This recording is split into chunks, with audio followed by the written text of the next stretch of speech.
کیا آپ جانتے ہیں کہ ہماری زندگی کی سب سے بڑی قید کیا ہے؟ دوسروں کی رائے۔ ہم کیا پہنیں، کیا کہیں، کیا سوچیں، یہاں تک کہ ہم کس خواب کو پورا کریں، اکثر اس بات پر منحصر ہوتا ہے کہ لوگ ہمارے بارے میں کیا سوچیں گے۔ لیکن سچ یہ ہے، جب تک آپ دوسروں کی پسند ناپسند کے غلام ہیں، آپ کبھی اپنی اصل زندگی نہیں جی سکتے۔ کتاب the courage to be disliked ہمیں یہی سکھاتی ہے کہ خوشی اس وقت آتی ہے جب آپ دوسروں کی نظروں کے خوف سے آزاد ہو جاتے ہیں۔ یہ کوئی ضد یا بغاوت نہیں، بلکہ اپنی اصل طاقت کو پہچاننے کا راستہ ہے۔ سوچیں، اگر آج آپ یہ ہمت پیدا کر لیں کہ لوگ چاہے تعریف کریں یا تنقید، آپ اپنی زندگی اپنے اصولوں کے مطابق جئیں، تو آپ کی دنیا کتنی بدل جائے گی۔ خوش آمدید گہری کھوج میں آج ہم ایک ایسی کتاب کے نظریات میں اتر رہے ہیں جس نے لاکھوں لوگوں کی سوچ بدلی ہے، the courage to be disliked. یہ کتاب الفریڈ ایڈلر نامی ماہر نفسیات کے کافی انقلابی خیالات پر مبنی ہے۔ ہمارا مشن ہے ان خیالات سے وہ موتی چننا جو ہمیں ماضی کی زنجیروں، دوسروں کی توقعات کے بوجھ اور شاید اپنے ہی بنائے ہوئے جال سے نکلنے میں مدد دے سکیں۔ یہ بھی بتانا ضروری ہے کہ اس پیشکش میں آواز کے لیے AI ٹولز کا استعمال کیا گیا ہے۔ تو آئیے اس سفر کا آغاز کرتے ہیں یہ سمجھنے سے کہ کیا واقعی ہم اپنے ماضی کے قیدی ہیں؟ اکثر ہم یہی سنتے ہیں اور محسوس بھی کرتے ہیں کہ ماضی کے تلخ تجربات، خاص طور پر کوئی ٹراما، ہماری آج کی شخصیت اور مسائل کی جڑ ہے۔ کیا ایڈلر اسے اتفاق کرتے ہیں؟ یہ ایک بہت، آپ کہہ سکتی ہیں، عام اور طاقتور خیال ہے، لیکن ایڈلر اسے مکمل طور پر چیلنج کرتے ہیں۔ جہاں فرائڈ جسے ماہرین ایٹیولوجی پر زور دیتے ہیں، یعنی ماضی کے اسباب، حال کا تعین کرتے ہیں، وہیں ایڈلر ٹیلیولوجی کا بالکل مختلف نظریہ پیش کرتے ہیں۔ ٹیلیولوجی یہ کیا ہے؟ ٹیلیولوجی کا مطلب ہے کہ ہمارا رویہ ماضی کے سبب سے نہیں، بلکہ حال کے مقصد یعنی گول سے طے ہوتا ہے۔ یعنی ماضی میں جو ہوا وہ اتنا اہم نہیں جی، جتنا یہ کہ ہم آج اس تجربے کو کس مقصد کے لیے استعمال کر رہے ہیں۔ یہ تو سوچ کا پورا زاویہ ہی بدل دیتا ہے۔ بالکل، یہ بہت بڑا شفٹ ہے۔ مثال کے طور پر کتاب میں ایک نوجوان کا ذکر ہے جو اپنے بچپن کے تلخ تجربات کی وجہ سے کمرے سے باہر نہیں نکلتا۔ اب فرائیڈن نقطہ نظر کہے گا کہ ماضی کا ٹراما اسے روک رہا ہے۔ ہاں، یہی لگتا ہے، لیکن ایڈلر پوچھیں گے اس کا مقصد کیا ہے؟ ہو سکتا ہے وہ سماجی رابطوں کی ذمہ داری سے بچنا چاہتا ہو، یا شاید والدین کی فکر اور توجہ حاصل کرنا چاہتا ہو۔ تو وہ ماضی کے تجربے کو حال میں ایک مقصد حاصل کرنے کے لیے ایک جواز کے طور پر استعمال کر رہا ہے۔ ماضی خود کچھ نہیں کرتا، ہم اسے معنی دیتے ہیں اور استعمال کرتے ہیں۔ یہ تو حیران کن ہے۔ اگر یہ سچ ہے تو پھر غصے جیسے شدید جذبات کا کیا وہ بھی کسی مقصد کے تحت ہوتے ہیں؟ اکثر لگتا ہے نا کہ غصہ قابو سے باہر ہو جاتا ہے۔ ایڈلر کے مطابق غصہ بھی ایک قابو سے باہر جذبہ نہیں، بلکہ ایک آلہ ہے، ایک ٹول ہے۔ ٹول؟ جی، ہم اسے کسی مقصد کے حصول کے لیے اکثر لاشعوری طور پر ایجاد کرتے ہیں، فیبریکیٹ کرتے ہیں، جیسے کسی کو اپنی بات منوانے کے لیے یا کسی صورتحال پر کنٹرول حاصل کرنے کے لیے۔ اچھا۔ کتاب میں ایک ماں کی مثال دی گئی ہے۔ وہ بیٹی پر چیخ رہی ہوتی ہے، لیکن جیسے ہی فون بجتا ہے اور دوسری طرف ٹیچر ہوتی ہے، اس کی آواز فوراً شائستہ اور مہذب ہو جاتی ہے۔ ہاں، ایسا تو ہوتا ہے فون بند ہوتے ہی وہ واپس اسی غصے والے لہجے میں آ جاتی ہے۔ یہ کیا ظاہر کرتا ہے؟ کہ غصہ کنٹرول میں تھا۔ بالکل، یہی کہ غصہ بے قابو نہیں تھا، بلکہ ایک مقصد یعنی بیٹی کو کنٹرول کرنا، اس کے لیے استعمال کیا جا رہا تھا۔ جب مقصد بدلا یعنی ٹیچر سے بات کرنا، تو آلہ بھی بدل گیا۔ ماضی کے بجائے حال کے مقاصد اور جذبات بطور اوزار، یہ واقعی سوچنے پر مجبور کرتا ہے۔ ایڈلر کا ایک اور بڑا دعویٰ ہے جو مجھے کافی چونکا دینے والا لگا۔ تمام مسائل بین شخصی تعلقات کے مسائل ہیں۔ کیا واقعی؟ مطلب کوئی مسئلہ خالصتاً ذاتی نہیں ہو سکتا، جیسے خود اعتمادی کی کمی؟ ہاں، یہ دعویٰ پہلی نظر میں مبالغہ آمیز لگتا ہے، لیکن ایڈلر کے نظام فکر میں یہ مرکزی حیثیت رکھتا ہے۔ ان کے نزدیک اگر ہم کائنات میں اکیلے ہوتے تو کوئی مسئلہ نہ ہوتا۔ مسائل تب پیدا ہوتے ہیں جب دوسرے لوگ تصویر میں آتے ہیں۔ اچھا۔ آپ نے خود اعتمادی کی کمی کی بات کی، جسے ایڈلر احساس کمتری کہتے ہیں، فیلنگ آف انفیریورٹی۔ جی۔ یہ احساس کہاں سے آتا ہے؟ یہ دوسروں سے موازنہ کرنے سے آتا ہے، موازنہ۔ جی، یہ ایک سبجیکٹو یعنی موضوعی احساس ہے، آبجیکٹو یعنی معروضی حقیقت نہیں۔ کتاب میں ایک فلسفی کی مثال ہے جس کا قد میرا خیال ہے 61 انچ تھا۔ یہ ایک آبجیکٹو فیکٹ ہے، لیکن اس قد کو کمتر سمجھنا یہ مکمل طور پر اس کا اپنا سبجیکٹو احساس تھا جو دوسروں سے موازنہ کرنے پر پیدا ہوا۔ اگر وہ کسی ایسی جگہ ہوتا جہاں سب کا قد اتنا ہی ہوتا تو شاید اسے یہ احساس کبھی نہ ہوتا۔ اچھا، تو احساس کمتری بذات خود برا نہیں، یہ صرف موازنے کا نتیجہ ہے؟ بالکل۔ ایڈلر کے مطابق احساس کمتری تو عالمگیر ہے، ہر انسان میں پایا جاتا ہے، اور یہ برا بھی نہیں بلکہ یہ ترقی کا محرک بن سکتا ہے، جسے وہ برتری کی جستجو کہتے ہیں، پرسیوٹ آف سپیریورٹی، یعنی خود کو بہتر بنانے کی کوشش۔ تو مسئلہ کب بنتا ہے؟ مسئلہ تب بنتا ہے جب یہ احساس انفیریورٹی کمپلیکس یعنی احساس کمتری کے کمپلیکس کی شکل اختیار کر لے۔ کمپلیکس؟ جی، کمپلیکس۔ یہ تب ہوتا ہے جب ہم اپنے احساس کمتری کو بہانہ بنا کر کوشش کرنا چھوڑ دیتے ہیں۔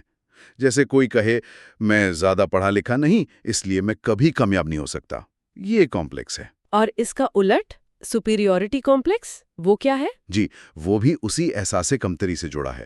جب کوئی اپنی کمتری کو قبول نہیں کر پاتا تو وہ اسے چھپانے کے لیے خود کو مصنوعی طور پر برتر ظاہر کرنے کی کوشش کرتا ہے۔ اس کی کئی شکلیں ہو سکتی ہیں، شیخی بگھارنا یا طاقتور یا مشہور لوگوں سے اپنے تعلقات کا ذکر کر کے اپنی اہمیت جتانا۔ ہاں، ایسے لوگ ہوتے ہیں۔ یا حتیٰ کہ اپنی بدقسمتیوں کا رونا رو کر ہمدردی سمیٹنا اور خود کو خاص مظلوم ظاہر کرنا، یہ سب طریقے ہیں اپنی اندرونی کمزوری کو چھپانے کے۔ اس سب سے تو یہی نتیجہ نکلتا ہے کہ ہم مسلسل خود کو دوسروں کے مقابلے میں دیکھ رہے ہیں۔ کیا اس سے بچا جا سکتا ہے؟ کیا زندگی ایک مقابلہ نہیں؟ ایڈلر کے مطابق زندگی ہرگز مقابلہ نہیں ہے۔ جب ہم دنیا کو مقابلے کے میدان کے طور پر دیکھتے ہیں تو ہم لاشعوری طور پر ہر دوسرے شخص کو اپنا حریف یا دشمن سمجھنے لگتے ہیں۔ دشمن؟ یہ تو سخت لفظ ہے۔ ہاں، لیکن سوچیں، اگر ہر کوئی حریف ہے تو کیا آپ واقعی خوش رہ سکتے ہیں؟ سکون مل سکتا ہے؟ نہیں مل سکتا۔ صحت مند ترقی اپنے آپ سے موازنہ کرنے سے آتی ہے، اپنے مثالی خود یعنی آئیڈیل سیلف کے مقابلے میں آج میں کہاں ہوں، دوسروں سے نہیں۔ لوگ مختلف ہیں، قابلیتیں الگ ہیں، مگر بحیثیت انسان سب برابر ہیں۔ یہ سمجھنا کہ زندگی مقابلہ نہیں اور مسائل کی جڑ تعلقات میں ہے، یہ آزادی کی طرف پہلا قدم لگتا ہے۔ لیکن تعلقات نبھانا، خاص طور پر قریبی رشتے جیسے والدین اور بچوں کے، اکثر بہت پیچیدہ ہو جاتا ہے۔ دوسروں کی توقعات کا بوجھ وہ بہت زیادہ ہوتا ہے۔ جیسے والدین چاہتے ہیں کہ بچہ ڈاکٹر بنے جبکہ بچہ آرٹسٹ بننا چاہتا ہے۔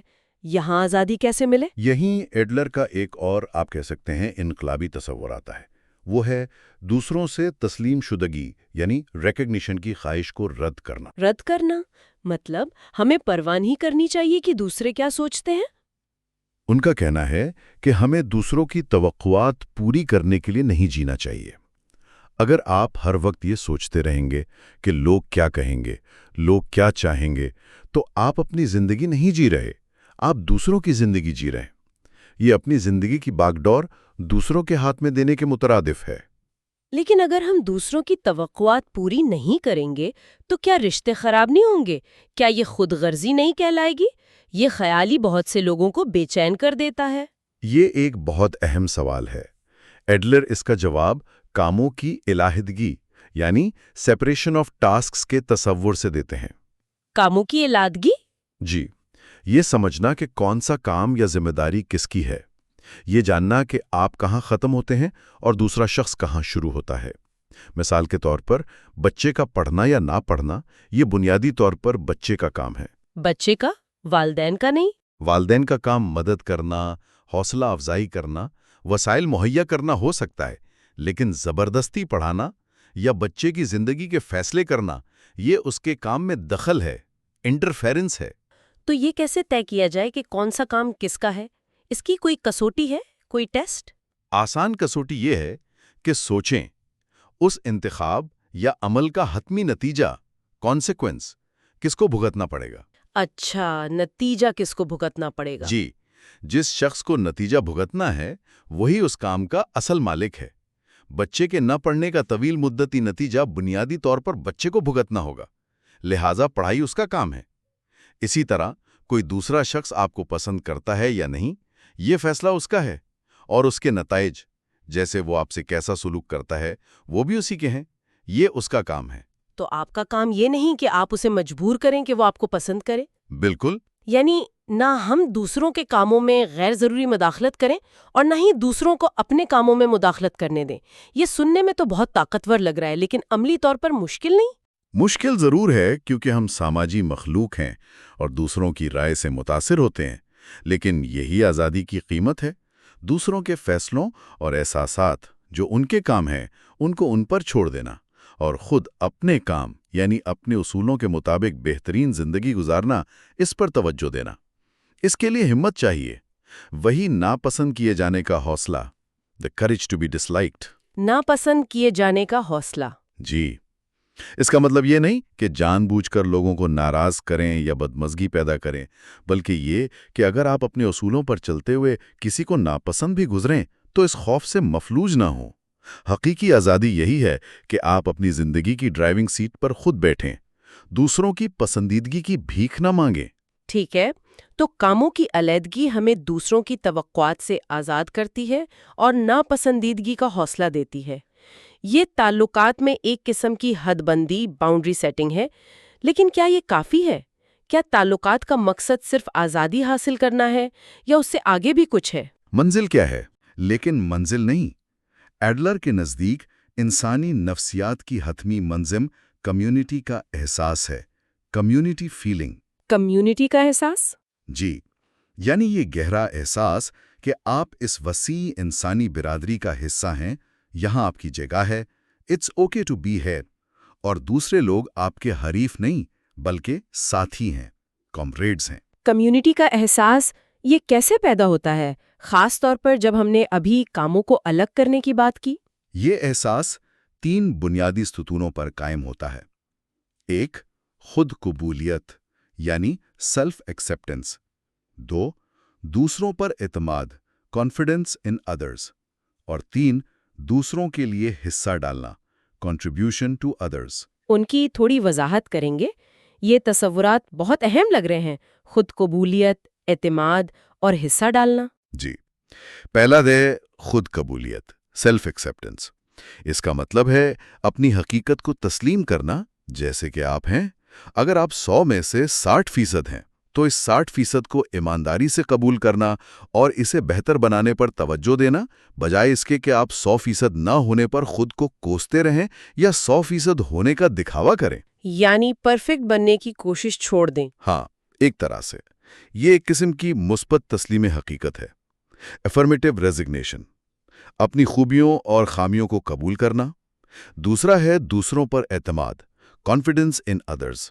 یہ غیر مشروط ہونا چاہیے۔ غیر مشروط مطلب بغیر کسی ثبوت کے؟ جی، یہ عام بھروسے یعنی ٹرسٹ سے مختلف ہے جو شرائط پر مبنی ہوتا ہے، جیسے بینک قرض دیتے وقت ضمانت مانگتا ہے۔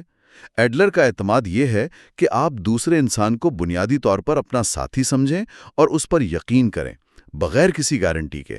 لیکن اگر کوئی دھوکہ دے دے؟ جہاں بھی کاموں کی علیحدگی کا اصول آتا ہے، آپ کا کام اعتماد کرنا ہے، دوسرا اس اعتماد کو کیسے نبھاتا ہے یہ اس کا کام ہے۔ اگر آپ دھوکے کے خوف سے کبھی اعتمادی نہیں کریں گے تو آپ کسی سے گہرا بامانی تعلق قائم نہیں کر پائیں گے۔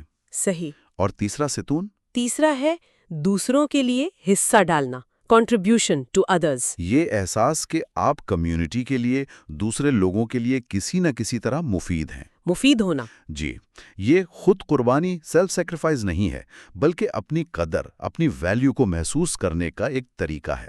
جب آپ دوسروں کے لیے کچھ کرتے ہیں تو آپ کو اپنی اہمیت کا احساس ہوتا ہے۔ یہ کام یعنی ورک کی صورت میں ہو سکتا ہے، رضاکارانہ خدمات کی صورت میں، یا کسی بھی ایسے عمل سے جس سے آپ کو اپنے اندر یہ احساس ہو کہ میں کسی کے کام آ رہا ہوں۔ اچھا، تو یہ احساس سبجیکٹو ہے؟ بالکل، دوسروں کی تعریف کا محتاج نہیں، آپ کا اپنا اندرونی احساس۔ تو اس تعریف کے مطابق خوشی کیا ہے؟ کیا یہ کامیابی ہے، پیسہ ہے یا کچھ اور؟ ایڈلر کے لیے خوشی براہ راست حصہ ڈالنے کا احساس ہے، فیلنگ آف کنٹریبیوشن۔ حصہ ڈالنے کا احساس؟ جی، جب آپ یہ محسوس کرتے ہیں کہ آپ اپنی کمیونٹی، اپنے ساتھی انسانوں کے لیے مفید ہیں،